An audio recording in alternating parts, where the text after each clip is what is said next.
Hey everyone, we are camping here in Iowa and hunting public land. The legendary guys let us borrow their rut wagon. We've been having some luck the last few days. The hens are on the nest, the turkeys are definitely workable right now, and our good friend Derik Jones drew an Iowa tag this year and was up hunting with us last weekend. Had a pretty crazy couple days of hunting. We got a bunch of really cool hunts coming to you, so the next week should be eventful here on the channel. Well, it's the morning of day 2, and Greg just told me today's the day, so. Oh, hey. He's still asleep. Yeah. That's about right.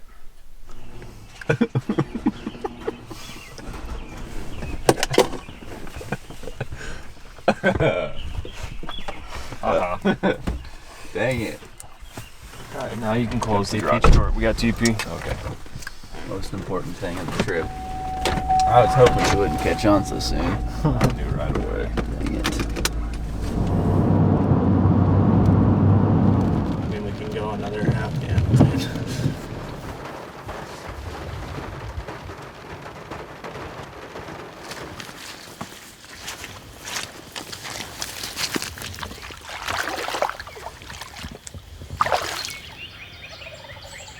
He's back in there. Yeah. This is the field there yesterday. Pass this one there and this one.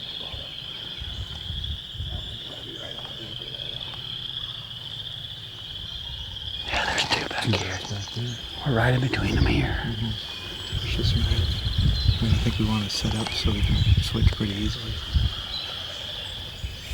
We've got two different broods of birds gobbling right now. Straight to the north, and these are close. We gotta figure out where we're gonna set up real quick.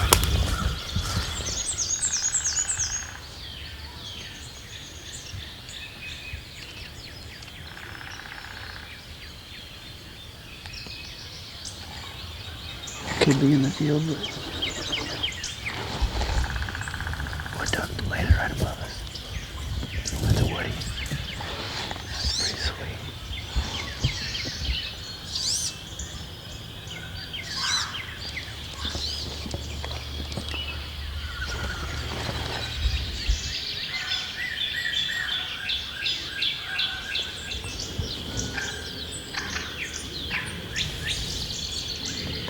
She's walking right at us now.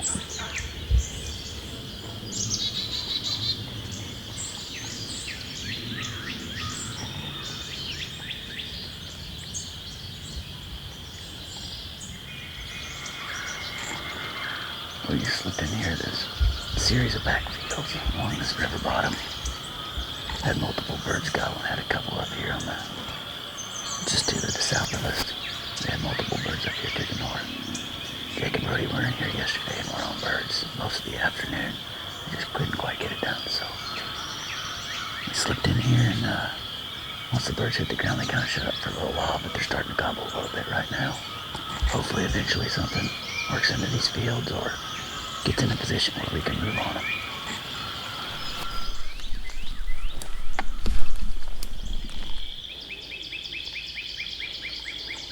He's in our backfield.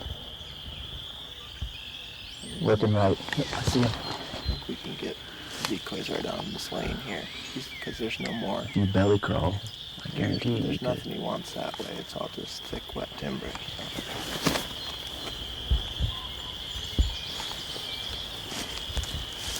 You gonna try to get right here somewhere, you guys?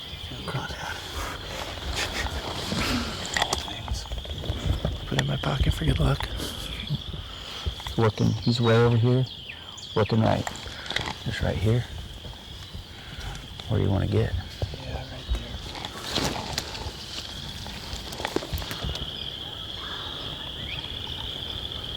there. Oh, there goes it. Oh, he's right off front of us. The first one is.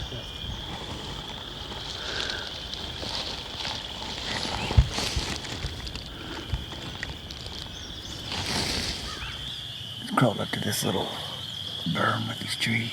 I'm laying down behind it. Greg's behind us filming. Got the 2 decoys set out. We got this bird. There are multiple birds out there.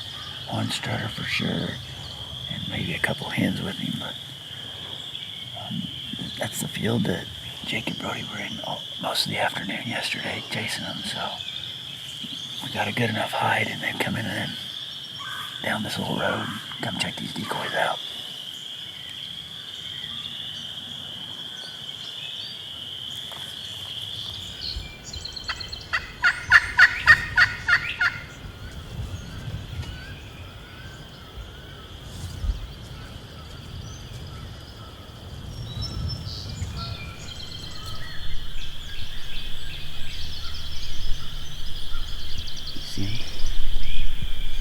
He's just standing in that same spot. You get back on that cherry crystal. Fighting bird. Yeah, that's what was working yesterday.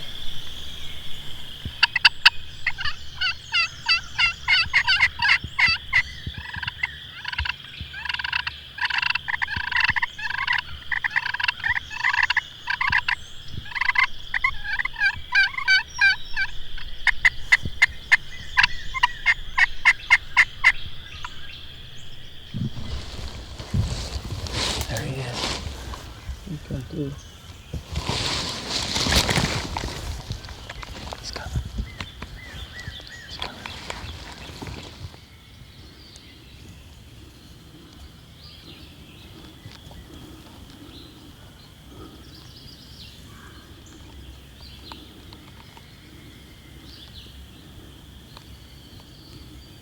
Is it dying?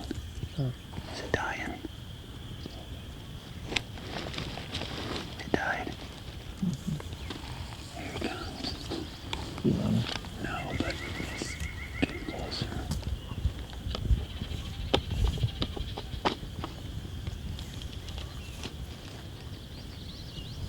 He's gotta. Attack. Oh, there he comes. Yeah, he's. See, that kind of changed color. There he's strutting.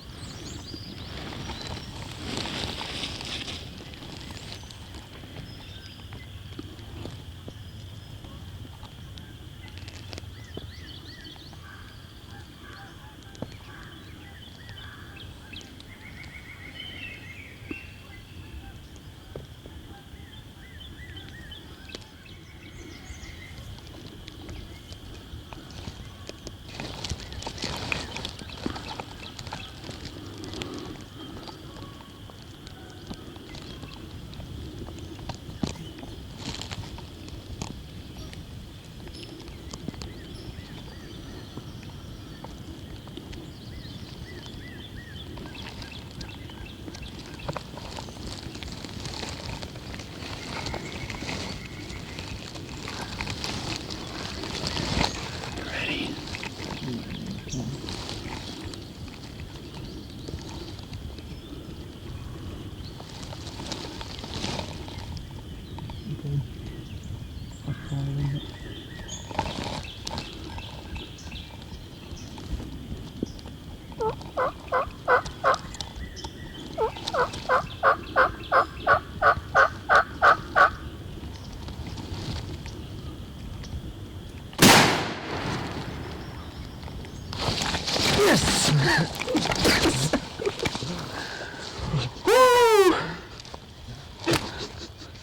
Dude, great. Yes. Oh my gosh. Oh, that was incredible. My first Eastern, and that was picture perfect. Yeah. I mean, That's how it's supposed to that's work. exactly how I envisioned that happening. Dude, my heart was pounding. That is Mine awesome. too. Mine too. That was awesome. Really? Get it. That's awesome. Oh my Real god. dark. He's heavy. He's heavier than any Kansas bird I've shot, I can tell you that. Pretty good beard on him, probably a 2-year-old, I guess. Didn't take much of it either. No, it didn't. Just one little sequence, and we didn't have to. That calling's what did it. I'm telling you. Fight and purr. Yep. Tell you what, when we were hanging out with him yesterday, I was telling Brody, I was like, I'm not the greatest caller, I know I'm not, but you sit there and you talk back and forth with those hens, you learn a lot. You do. Because they were talking back to us yesterday. I'm like, man, I feel like I'm getting better and better as the day goes on here. The more you And hear those live hens are super aggressive. I don't know what it is, but yesterday they were chasing each other all around. Pretty much every hour they do it 2-3 times. Look how big that fan is. That is a big fan. He looked like a giant coming in. Well, I redeemed myself from yesterday. There wasn't a tree in my way here. Well, congrats on your first Eastern. Man, thank you. Thank you both. First public land bird too, right? First public land anything. It's actually my first time hunting public land was this weekend. Really? So, yeah. Oh, that's awesome. Yep. You know, we always talk about the teamwork aspect of hunting on public land, and this bird was definitely a result of that, because Jake and Brody were in here yesterday and basically kind of learned what the birds were doing in here. Yeah, we've been hunting this area not just this season. This season's been open for, what, 2 days now, but Brody and I have been scouting and hunting for the last probably week, and we knew that there's just a ton of birds in this area. And we were actually hunting a different bird across the river yesterday and heard these birds back in here gobbling. It was super windy. So we walked across the river and ended up being 2 of them. And we pretty much hung out with them all afternoon. And then, like I said, we started doing that fighting purr, and that's what kept bringing them into 40 yards yesterday. But I was using a 16 gauge, and so I had a limited range and just kind of let them pass. But I came back in here today, and they were in the exact same spot. And then Jake spotted him back there behind that tall grass, and he said, let's get on the slates here and get some fighting purr going. And act like multiple birds, and that's worked for us several times this year too, acting like multiple birds. Yeah, it got him excited, got him to cross, and as soon as he crossed, he probably saw the decoys, and He's all over. the rest is history. Made the march into the decoys, and you know, Derik and I struggled a little bit yesterday with some of our setups and getting birds within range, and we were talking about how you have to have the perfect setup to hide 2 guys or 3 guys in this case, and be able to get the kind of footage that you want to and get a good shot at the bird. Well, this morning we had the setup that you dream of. Yeah. Looking back from the decoy and from what he saw, I mean, there's no way. Between Greg being behind that tree with all the foliage on it and us being over this mound here, I mean, it would have just been the tops of our heads that he could have seen, but he was locked onto that decoy and couldn't even get him to pop his head up with the call. He was so locked in on those decoys. Nope. Man, he's a beautiful bird. I've never shot an Eastern, so... Yeah, you got a perfect representation of an Eastern with the darker colors in his tail fan and just a big, heavy bird. Yeah, he is heavy. He's got good spurs. And a pretty awesome hunt to boot. Oh, man. I couldn't ask for a better hunt. Yeah. I mean...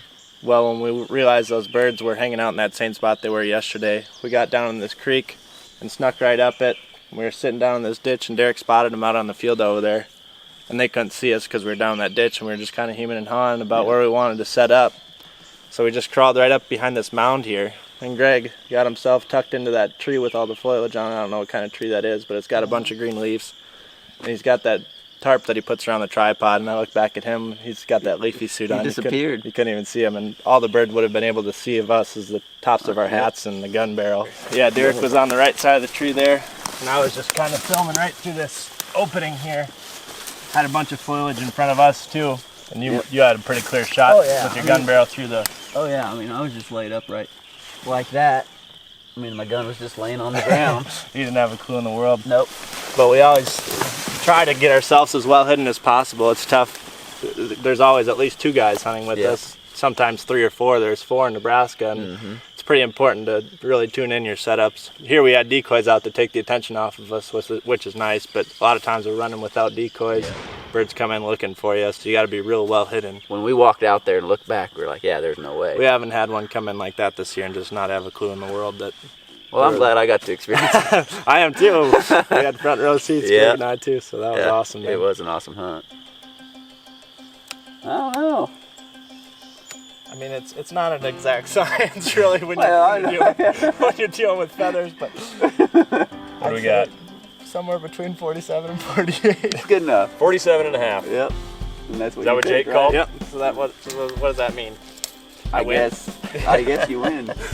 We'll get you a Bean and Crinkle award. Put that back in there. Hopefully we have to use it again. Yeah. Well, we will. Confidence is good.